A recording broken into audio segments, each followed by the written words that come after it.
오늘의 큐티 말씀은 예레미야 25장 15절부터 29절입니다. 제목 피할 수 없는 진노의 포도주잔.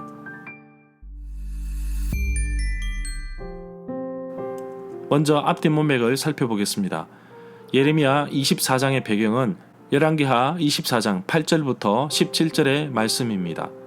하나님의 심판이 시작되었고 바벨론이 예루살렘을 침공하면서 여호야긴은 포로로 끌려갔습니다. 그리고 시드기야가 왕이 된 시점에 예레미야가 좋은 무화과와 나쁜 무화과의 비유를 들면서 여호와 하나님 말씀을 선포합니다. 그 말씀 가운데 하나님께서 유다를 다시 회복시키실 것이며 다시 유다 땅으로 돌려보내실 것이라고 약속하십니다. 예레미야 25장에 와서는 여호야긴 이전의 왕이었던 여호야김이 왕으로 있을 때 선포된 말씀입니다. 예레미야가 시간적인 간격을 두고 기록하지 않았다는 것을 보여주고 있습니다. 하나님께서 그동안 수많은 선지자들을 보내셔서 하나님의 말씀을 선포했지만 남유다 백성들은 외면하기 바빴습니다.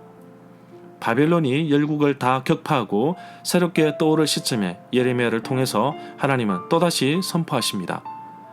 하나님 앞에 고집을 피웠던 남유다에 대해서 하나님께서도 고집하십니다. 이스라엘 땅을 포기해 가면서도 하나님은 백성들을 바벨론으로 옮겨서라도 유다를 바로잡기 원하셨습니다. 70년의 포로 생활이 끝나게 되면 바벨론도 심판을 받을 것입니다. 오늘 말씀은 피해갈 수 없는 하나님의 진노에 대해서 포도주 잔으로 비유하여 말씀하고 있습니다.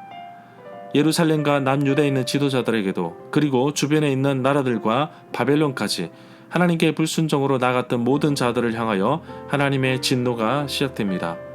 진노의 포도주 잔으로 표현된 하나님의 심판은 정말 참혹한 심판으로 비유될 것입니다. 마치 포도주에 취해서 서로 부딪혀 넘어지는 것과 같은 혼란을 겪으며 처참하게 멸망할 것입니다. 문단을 나눠보겠습니다. 15절부터 26절은 진노의 포도주잔, 27절부터 29절은 피해갈 수 없는 하나님의 진노. 15절에 보면 진노의 술잔이라는 비유는 적수를 따돌리거나 죽이려고 그를 술 취하게 만드는 과정을 연상시키는 것으로 봅니다. 16절에 보면 칼은 전쟁을 의미합니다. 18절에 보면 맨 먼저 심판을 받는 것은 바로 하나님께서 선택하신 백성들입니다. 파괴된 예루살렘 성읍을 보면서 지나가는 사람들이 조롱과 저주의 대상이 되는 것을 볼 수 있습니다. 오늘날 보는 모습 그대로 된 것이라는 말을 통해 이 모든 것이 사실이라는 것을 말해주고 있습니다. 20절에 보면 우스 땅은 욥기에서 나온 지명인데 팔레스티나 동쪽 어디로 보고 있습니다. 그러나 예레미야 애가 4장 21절에 의하면 에돔 지역으로 볼 수도 있습니다. 26절에 보면 북쪽에서 멀리 떨어져 있거나 가까이 위치해 있는 땅의 모든 왕들도 차례대로 그 진노의 포도주 잔을 마시게 했다고 하십니다. 이렇게 해서 땅 위에 있는 세계의 모든 나라에 여호와의 진노의 잔을 주었으며 바벨론 왕 세삭은 마지막으로 그 진노의 포도주 잔을 마시게 될 것이라고 하십니다. 예레미야 51장 41절에 보면 세삭이 함락되었다고 말하고 있습니다. 여기서 세삭은 바벨론을 가리키는 암호라고 말할 수도 있습니다. 29절에 보면 여호와의 이름으로 불리는 저 도성 예루살렘에서부터 재앙을 내리기 시작하였은즉 무사히 넘어갈 수도 없고 절대로 넘어가지 못할 것이며 온 세상에 전쟁을 일으켜서 모든 백성을 칠 것이기 때문이라고 하십니다. 예루살렘은 하나님의 이름을 따서 하나님의 성읍이라고도 불립니다.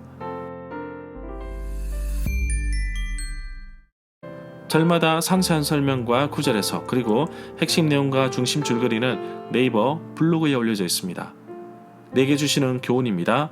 속량은 대가를 치르는 것인데 예수님은 나를 구원하시기 위해 진노의 잔을 받으신 분이십니다. 겟세마네 동산에서 기도하신 내용을 보면 알 수가 있습니다. 범죄한 자들에게 주어지는 진노의 잔을 죄 없으신 예수님께서 나를 대신해서 받으신 것입니다.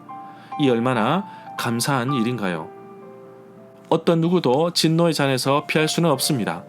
가장 가까운 예루살렘부터 먼 곳에 있는 나라까지 임하는데 나부터 점검해 봐야 할 것입니다.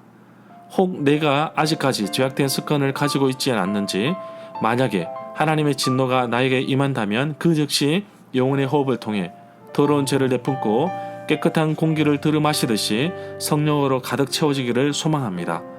오늘도 하나님 말씀에 순종하는 하루가 되기를 간절히 소망합니다.